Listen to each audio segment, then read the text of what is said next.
நான் லக்ஷ்மி. இது bed time story. கதையோட பெயர் கல். எபிசோட் 4.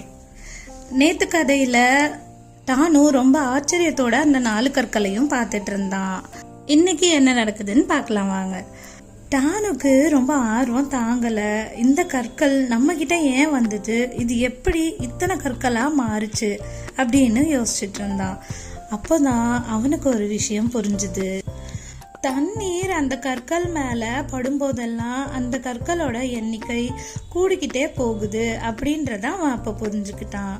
சரி, இந்த கற்கள் ஏதோ மந்திரம் வாய்ந்த மாயாஜால கல், அதனால இதை நம்ம பத்திரமா எடுத்து வச்சுக்கலாம் அப்படின்னு அவன் அந்த கற்களை எடுத்து வச்சுக்கிட்டான்.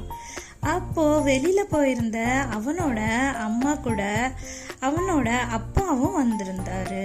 டானு அவனோட அப்பாவை பார்த்ததும் ரொம்ப ஆச்சரியத்தோட, என்னப்பா இப்பதானே ஊருக்கு போனீங்க, அதுக்குள்ள வந்துட்டீங்க, வேலை முடிஞ்சுதா அப்படின்னு கேட்டான். டானுவோட அம்மா சொன்னாங்க, அப்பாவை வேலையை விட்டு அனுப்பிட்டாங்க. அப்பா வேலை செய்யற இடத்துல இவர் தான் பணம் திருடிட்டாருன்னு இவர் மேல செய்யாத தப்புக்கு ஒரு பழிய போட்டுட்டாங்க. அதனால அப்பா இனி வேலைக்கு போக மாட்டாரு அப்படின்னு ரொம்ப வருத்தத்தோட சொல்லிட்டு இருந்தாங்க. அதை கேட்ட டானு, அம்மா வருத்தப்படாதீங்க, நான் நல்லா படிச்சு உங்களை நல்லா பார்த்துக்கிறேன் அப்படின்னு சொன்னா. அதை கேட்டதும் அவங்க அப்பா அம்மாவுக்கு சந்தோஷம் ஆயிடுச்சு. ஒருத்தர் அணைச்சுக்கிட்டாங்க. அன்னைக்கு நைட்டு அப்படியே போயிடுச்சு. அடுத்த நாள் ஆச்சு. டானுவோட அப்பாவை பத்தி அந்த ஊர்ல எல்லாரும், இவர் திருடிட்டு தான் நம்ம ஊருக்கு வந்துட்டாரு அப்படின்னு சொல்லி எல்லாம் பேச ஆரம்பிச்சாங்க. எந்த தப்புமே செய்யாத டானுவோட அப்பாவை ரொம்ப தப்பா பேசிட்டு இருந்தாங்க. இதை கேட்ட டானுவோட அப்பா அம்மா ரொம்பவே வருத்தப்பட்டுட்டு இருந்தாங்க.